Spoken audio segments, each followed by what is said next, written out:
So Hector is asking, are there human beings who are in heaven now, and who are they? I like this question for the very fact that it's very easy to answer. I mean, if you know where to look and you know it, there's actually very clear answers to this. And uh, so I actually get to be specific for once. Let's look at first Hebrews 11, verse 5. I'm going to be going in order of people who we know have gone into heaven.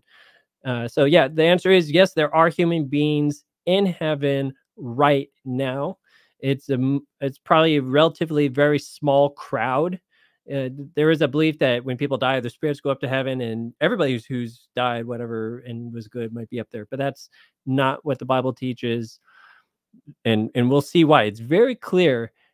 There's a consistent pattern every time someone we're told is in heaven. So we start off with the first person we know who ended up there, Enoch. Hebrews 11, verse 5, it says, by faith, Enoch was taken from this life so that he did not experience death. He could not be found because God had taken him away. For before he was taken, he was commended as one who pleased God.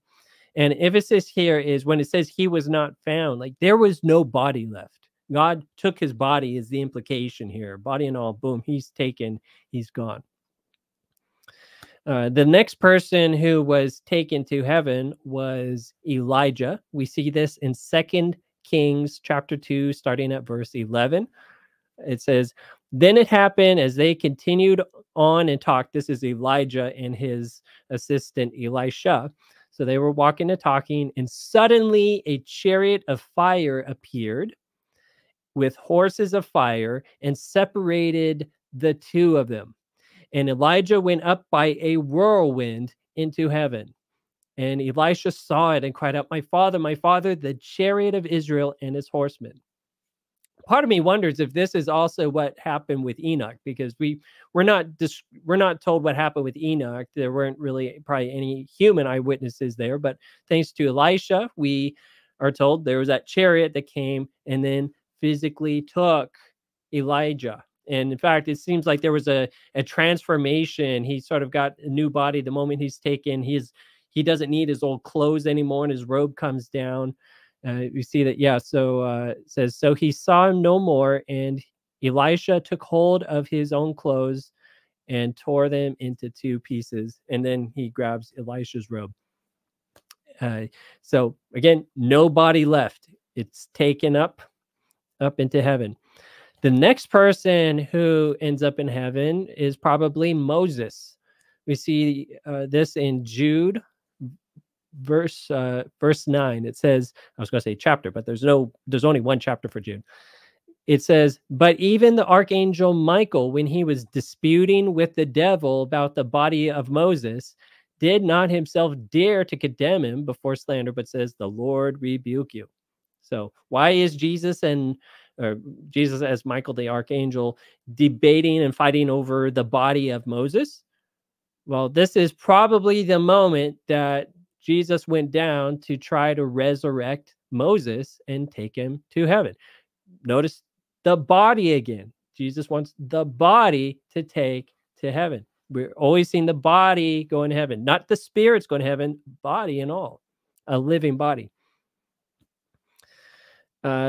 And how do we know with confidence that, in fact, Moses did get taken to heaven, did get resurrected, taken to heaven? Well, we see him speaking with Jesus at the Mount of Transfiguration.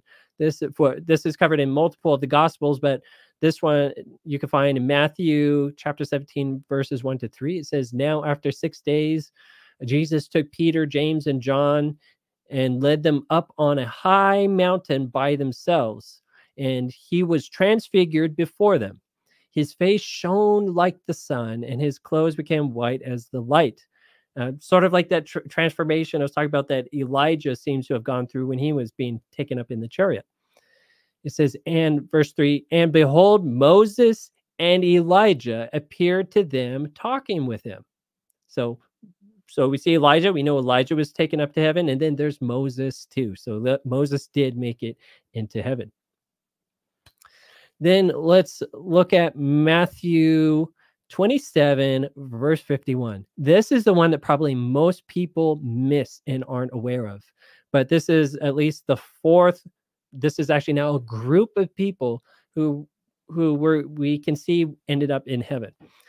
So starting at verse 51, it says, "Then behold, the veil of the temple was torn." This is right after Jesus died. The veil of the temple was torn in two from top to bottom, and the earth quaked, and the rocks were split, and the graves were open, and many bodies of the saints who had fallen asleep were raised. And coming out of the graves after his resurrection, we're coming out of the graves after his resurrection.